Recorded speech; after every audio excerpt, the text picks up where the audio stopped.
খুলনায় সংঘর্ষে পুলিশ সদস্য নিহত।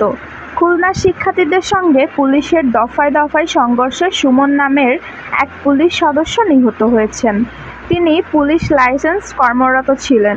শুক্রবার ২ আগস্ট বিকেল থেকে সন্ধ্যা পর্যন্ত খুলনার 0 পয়েন্ট, গল্লামারী মোড় এবং খুলনা বিশ্ববিদ্যালয় এলাকার শিক্ষার্থীদের সঙ্গে পুলিশের এ সংঘর্ষ হয়।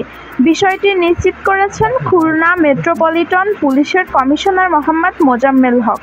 তিনি বলেন, সংঘর্ষে আমাদের ২০ থেকে ২৫ জন গুরুতর আহত হয়েছে এবং পুলিশ লাইসেন্সের কনস্টেবল মোহাম্মদ সুমন নিহত হয়েছে।